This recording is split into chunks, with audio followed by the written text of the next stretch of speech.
여러분이 지금 미국에 계신다면 또 한국에 계신다면 지금쯤은 어떤 얘기를 서로 하게 될까요? 아마 두 나라 모두가 다 대통령 선거를 목전에 두고 있습니다. 많은 국민들이 대통령 선거 얘기를 하게 될까요? 아니면 지금 프로야구 포스트 시즌이 굉장히 극적으로 진행이 되고 있습니다. 또 야구 이야기를 하게 될까요? 아마 보통의 사람들은 주말에 또 경기가 있는 다음에는 야구 얘기를 많이 하게 될 겁니다. 그래서 그 이름 붙이기를 가을 야구다 그렇게 이름을 붙였어요. 잘하는 4개 팀만이 이 10월 달에 경기에 갈 수가 있습니다. 그리고 그들 가운데에 우승자가 나오게 됩니다. 이 관중석이 뭐 1,000,000원입니다. 그리고 또 그 방송을 보면 그 야구 중계를 미국도 보면 계속해서 하고 있고 한국도 계속해서 하고 있는 것을 보게 됩니다. 10월 달에는 가을 야구 하는 게 분위기에 맞습니다. 또 한 가지는요, 10월 달에 우리가 관심을 가져야 되는 것이 있는데 그것은 10월 달은 종교개혁의 시간입니다. 10월 마지막 주가 종교개혁 주간인데 이 마틴 루터가 일으켰던 종교개혁 정신은 10월 달에 다시 한번 교회와 성도들 가운데 불리듯 일어나야 합니다. 그리고 이것들을 통해서 하나님께서 우리에게 주신 위대한 소명이 어떤 것인지를 깨닫는 것, 이것이 바로 우리가 10월 달에 또 염두에 둬야 될 상황이 아닌가 싶습니다. 마틴 루터가 종교개혁을 일으킬 때 5가지 주제를 가지고 일으켰습니다. 이 솔라라고 하는 것은 독일어로 오직이라는 뜻입니다. 그래서 오직 성경으로, 오직 그리스도로, 오직 은혜로, 오직 믿음으로, 또 오직 주께만 영광을 이라는 5가지 슬로건을 걸고 위대한 종교개혁을 일으키게 됩니다.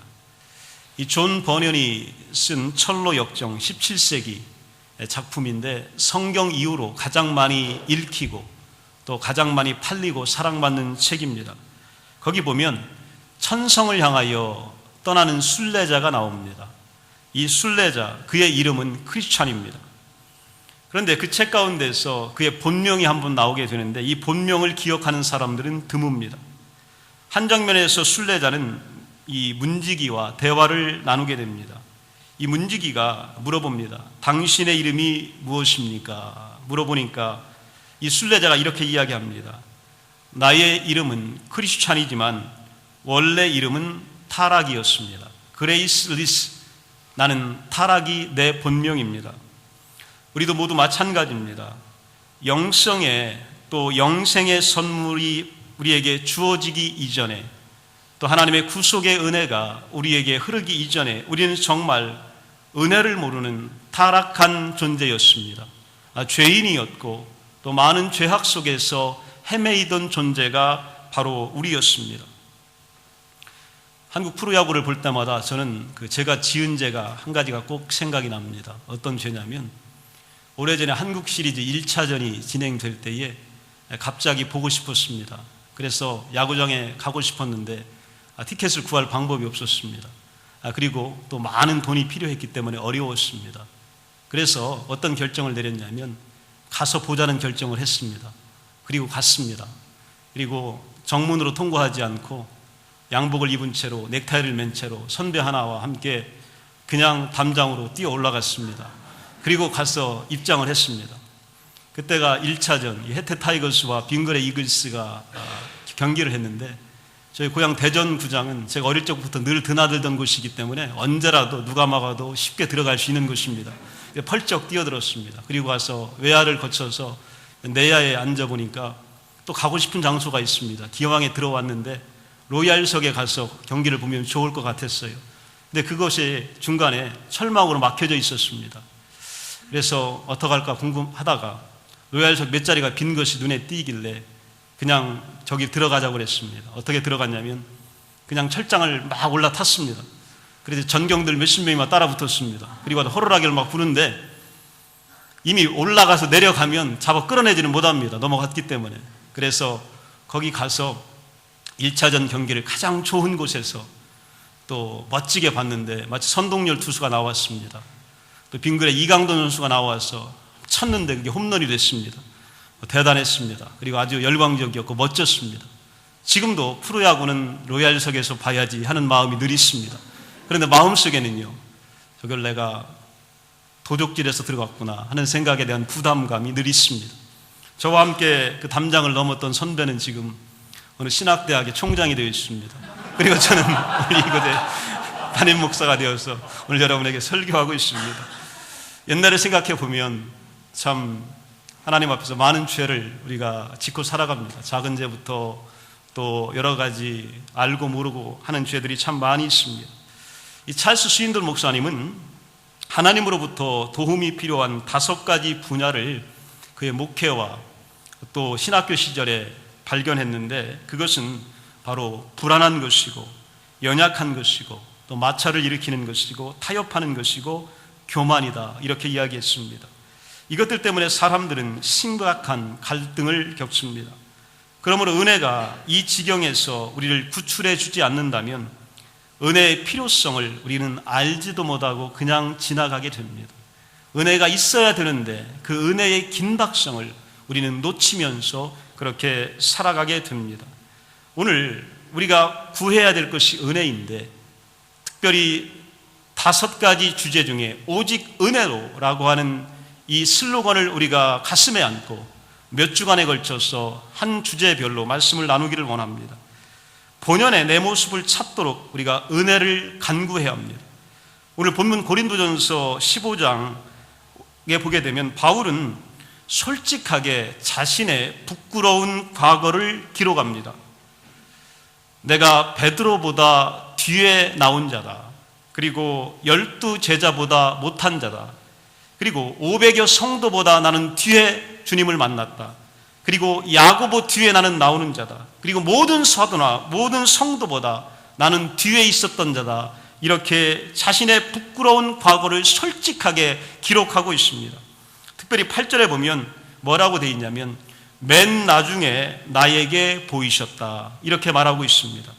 또 만삭되지 못하여 난 자가 나다, 그런 얘기. 만삭되지 못하다, 그런 얘기를 우리가 칠삭둥이 또 팔삭둥이 그렇게 이야기하잖아요. 다 채우지 못하고 난 자다. 오늘 바울은 자신을 가리켜서 영적으로 칠삭둥이 같은 존재였다, 지금 이렇게 표현하고 있는 것입니다. 9절에 보면 그것도 부족해서 교회를 나는 핍박했던 존재다. 대단했습니다. 교회를 핍박하기 위하여 안 다닌 곳이 없습니다. 말을 타고요, 몇 날 며칠을 쫓아갔던 사람이 바울입니다. 그리고 스데반을 죽인 장본인이 바울입니다. 교회와 성도들을 그렇게 어렵게 했던 장본인이 바로 바울입니다. 그러면서 내가 그런 존재다, 그렇게 쓰고 있습니다. 사도 중에서 나는 가장 작은 존재다, 이렇게 쓰고 있습니다. 이 정도 되면요, 보통 사람은 자화상이 엉망진창이 되고 열등감에 빠지게 됩니다. 그리고 자신의 과거를 그렇게 드러내고 싶지 않습니다. 그런데 바울은 그렇지 않았습니다. 오늘 나의 엉그러졌던 자화상을 솔직하게 그대로 다 드러내고 있습니다. 바울은 자신의 어두운 현실을 인정하면서도 그로 말미암은 불안에 전전긍긍하며 숨으려고 하지 않습니다. 왜 그럴까요? 바울에게는 이유가 있었습니다. 그 이유는 은혜가 그에게 있었기 때문입니다. 하나님의 은혜가 그를 흔들어 깨우고 또 그의 가치관을 모두 바꾸어 버렸습니다. 어떻게 교회를 이렇게 핍박했던 사람이, 하나님의 종도를 죽였던 존재가 교회 앞에 설 수 있겠어요? 어떻게 교회 앞에 나타날 수 있었겠어요? 그런데 바울은 오늘 그런 가운데에 교회 앞에 나왔습니다. 그리고 당당하게 서 있습니다. 이유는요, 하나님이 그에게 은혜를 주셨기 때문입니다. 고린도전서 15장 10절에 보면 나의 나된 것은 하나님의 은혜요, 내게 주신 그의 은혜가 헛되지 아니하고 나와 함께 하신 하나님의 은혜다, 이렇게 고백하고 있습니다. 하나님이 전개하시는 큰 역사에 이렇게 사용될 자격이 전혀 없는 바울이었기에 은혜가 그의 동행자요, 반려자요, 보이지 않는 보호막이 되어 주었던 것입니다. 우리는 은혜를 가까이 해야 합니다. 그리고 은혜를 늘 소중하게 생각해야 합니다. 거기에 치유하는 능력이 있고 능력 가운데 우리가 쉼을 누리게 됩니다. 우리는 오늘 평안을 얻기를 원합니다. 하나님이 주시는 은혜와 평안과 위로는 오늘 치유받는 자들에게 나타납니다. 하나님의 치유는 하나님의 은혜가 오늘 만끽된 존재들, 하나님의 은혜가 채워진 자들에게 쉼이 있고 위로가 있고 평안이 찾아옵니다. 오늘 자격은 우리에게 없지만 하나님의 은혜가 가득 채워짐으로 여러분의 마음속에 평안이 찾아오시기를 간절히 축원합니다. 일주일 내내 어디를 다녀도 우리 마음 놓고 쉴 곳이 없습니다. 때로는 정말 두 다리 뻗고 잠자는 시간들이 그렇게 많이 있지 않습니다. 그러나 하나님의 능력이 치유가 되어 나타날 때에 우리는 위로를 받게 되고 쉼을 얻게 되는 것입니다. 은혜를 가까이 하게 되면 불안하게 순례의 길을 가는 우리에게도 하나님의 역사가 나타나게 됩니다. 지난주에 우리 날마다 말씀 따라를 통해서 역대상을 계속 읽고 있습니다. 신비로운 말씀이 우리에게 들려집니다. 그리고 하나님께서 한 사람을 어떻게 사용하시고 한 가문과 집안을 어떻게 인도하시는지 그 실상이 적나라하게 나타납니다. 역대상 8장에 보면 베냐민 지파가 기록이 되어져 있습니다. 특별히 40절에 보면 이 베냐민 지파의 아들들 가운데에 율람의 아들들이 있습니다. 이 울람의 아들은 성경에 보면 그 아들들이 다 용감하고 활을 잘 쏘고 또 용사였다. 성경은 그렇게 기록하고 있습니다. 우리 아들들이요, 하나도 남김없이 다 잘 되면 그것이 하나님의 은혜요 축복이 되는 줄로 믿습니다. 오늘 하나님의 은혜는 이렇게 내려와야 될 줄로 믿습니다.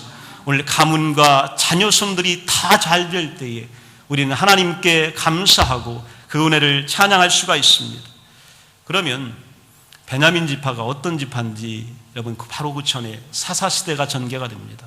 사사시대에 보면 이 베냐민의 아들들이요, 레위 지파의 사람들에게 너무 나쁜 짓을 합니다. 특별히 레위 지파의 여인에게 아주 극악한 겁탈을 행해요. 이게 너무 극악해서 레위 지파는요 분노합니다. 그리고 모든 지파가 모입니다. 그리고 거기서 끝나는 것이 아니라 이 사실들을 다른 11개 지파에 다 사람을 보내서 알립니다.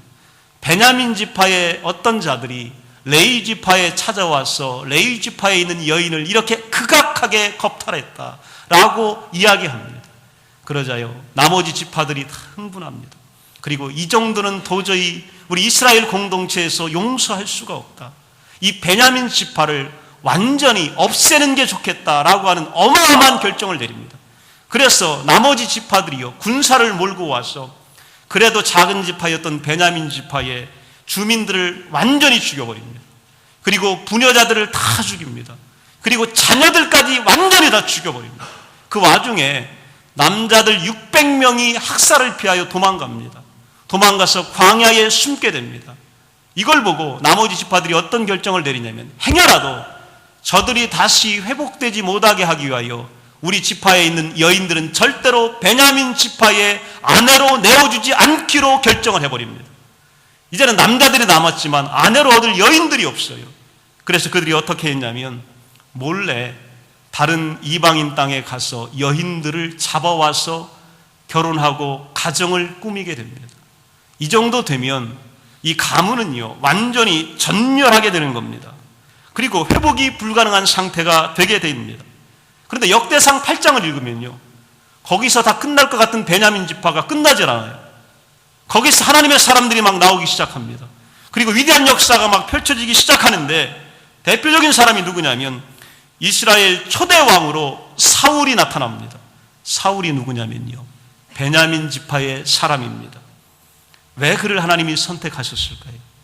하나님은요 가장 작기 때문에 베냐민 지파를 선택해 주신 거예요. 가장 연약한 지파였습니다. 멸절의 위기 가운데 있었던 지파였어요. 그런데 하나님께서 은혜로 그 지파를 사랑하셨고 회복시켜 주시고 용서해 주셔서 그 가문 가운데 초대 통일 왕국의 왕이 나오게 된 것입니다.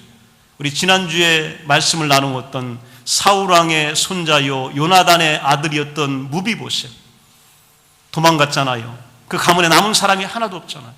20년을 광야에서 저름바리로 숨어서 살았잖아요. 나오지도 못했잖아요. 그런데 하나님은 그 아들을 다시 사랑해 주십니다. 그리고 그 아들을 통하여서 베냐민 지파가 계속해서 이어가도록 만들어 주십니다. 오늘 본문의 말씀을 이야기하는 사도 바울, 로마서 11장 1절에 보면 사도 바울은 자신이 베냐민 지파임을 이야기합니다. 오늘 내 잘못도 모자라서 우리 집안과 가문이 이 정도의 가문이었다는 것을 이야기해요.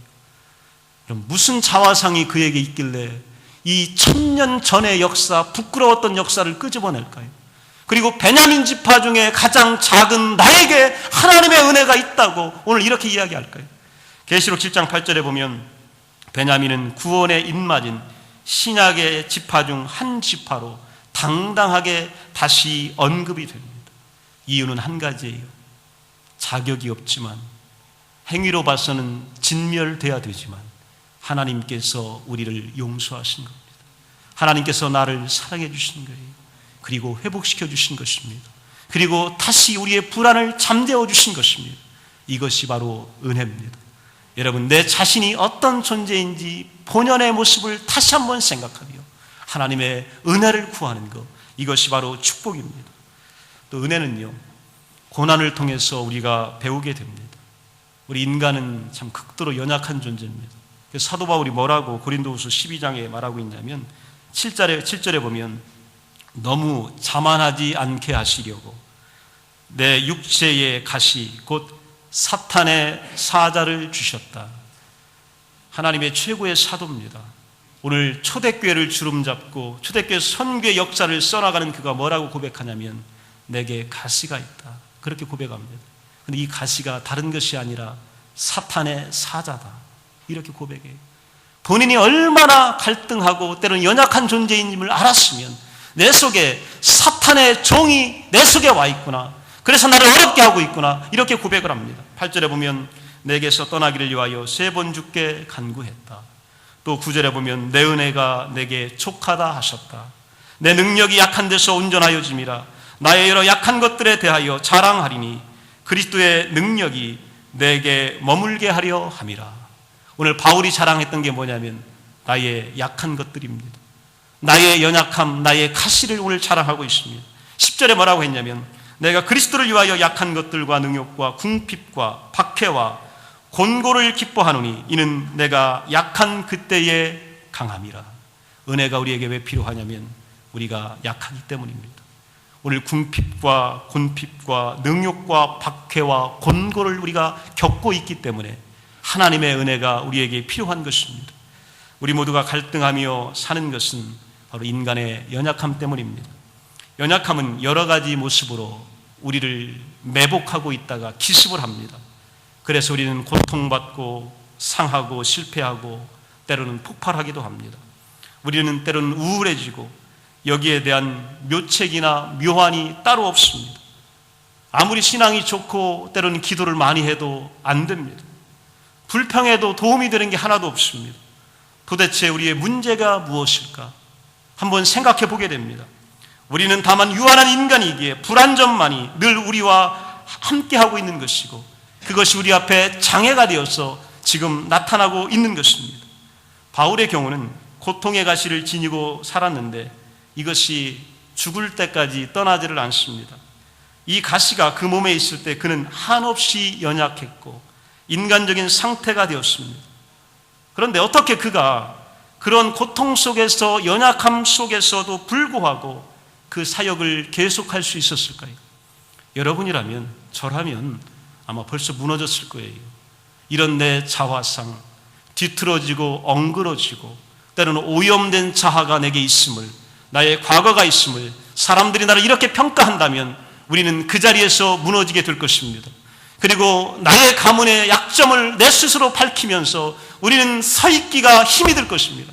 그런데 바울은 고통의 가시를 지니고 있음에도 살았음에도 불구하고 오늘 그 사역을 계속할 수 있었던 이유가 바로 뭐냐면 하나님의 은혜가 있었기 때문입니다. 하나님의 은혜가 있었기 때문에 바울은 그 자리에서 견뎌낼 수 있었습니다.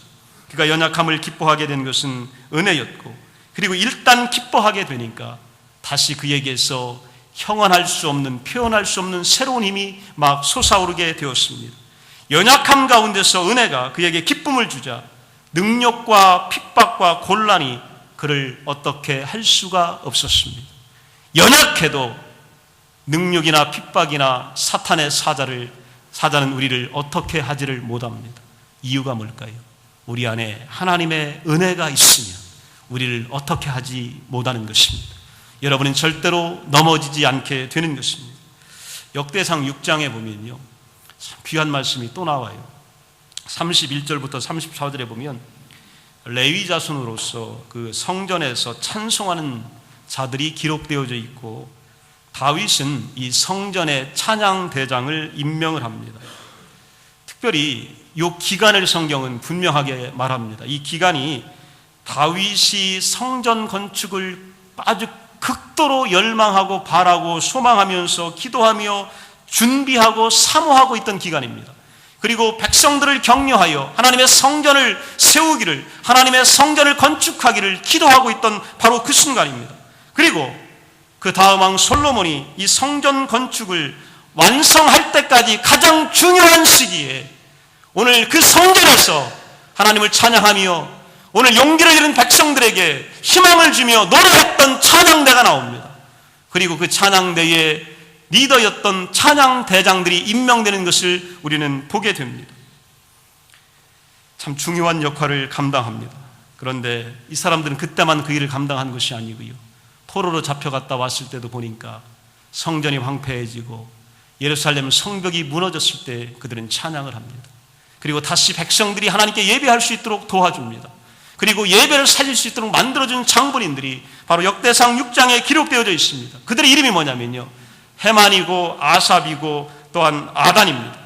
이들이 도대체 누구의 후손이길래 하나님이 그렇게 기뻐하셨던 다윗의 장막 그 중심에서 하나님께 노래하던 자들이 되었는가? 그들이 도대체 누구길래 그 노래하는 자들의 우두머리가 되어서 오늘 성경 속에서 기록되고 있는가? 우리는 살펴볼 필요가 있습니다. 거기 6장을 이렇게 짚어 올라가다 보면요, 38절에 그의 선조가 하나 나옵니다. 그 이름이 바로 누구냐면 고라라고 하는 인물이에요. 고라. 이 고라라고 하는 인물을 목회자들이 언급하는 걸 굉장히 꺼려합니다. 왜냐하면 불필요한 오해를 또 살 수 있기 때문이고요, 또 듣는 성도들도 그렇게 좋지는 못합니다. 왜냐하면 이스라엘 역사에서 가장 불행한 인물 중에 하나였기 때문입니다. 이 고라가 누구인가? 성경은 우리들에게 알려줍니다. 광야에서 이스라엘 백성들이 행진할 때입니다. 고라는 레위 지파예요. 이 제사장 지파에 속해 있던 사람입니다. 성막에 이 지성물을 옮기는 역할을 수행합니다. 성막이 텐트였잖아요. 치고 걷고를 반복해야 합니다. 그러려면 성막에 있던 기구들을 누군가는 잘 닦아야 합니다. 그리고 잘 보관해야 되고 그걸 이동시켜야 합니다. 그리고 다시 그곳에서 다시 제자리 배치를 해야 됩니다. 이 일을 맡았던 게 고라입니다. 근데 고라에게 역할이 주어지지 않았던 게 있습니다. 그게 바로 뭐냐면 제사를 집전할 수가 없었습니다. 레위 지파이고 제사장의 지파인데 늘 하는 일이 바로 뭐냐면 제사를 집행하는 것이 집전하는 것이 아니고 그냥 물건 옮기고 닦고 배치하고 또 책임지고 하는 그런 역할들을 감당했습니다. 이러한 규례에 마음이 좋지를 않았던 거예요. 누구는 저 일하고 나는 이 일하냐, 여기에 불만이 생긴 겁니다. 그래서 그가 모세에 대하여 반란을 주도하게 됩니다. 다른 이유가 있는 게 아니에요. 나는 왜 이런 작은 일을 하고 별 볼 일 없는 일을 하느냐, 나도 좀 큰 일을 하고 제사를 집전하는 그런 역할을 내가 감당하고 싶다. 이것 때문에 그가 반란을 주도하고 일으키게 됩니다. 그런데 이 반란이 엄청난 재앙을 불러일으킵니다. 우리 하나님께서요, 땅을 가르셔요. 그래서 그 땅 속에 고라와 그의 아들들을 그냥 가둬버리십니다. 그래서 몇백 명이 그냥 죽어요. 또 제단에서 막 불이 나와서 그의 자손들을 태워서 막 죽입니다. 참 너무 큰 사건이 일어납니다.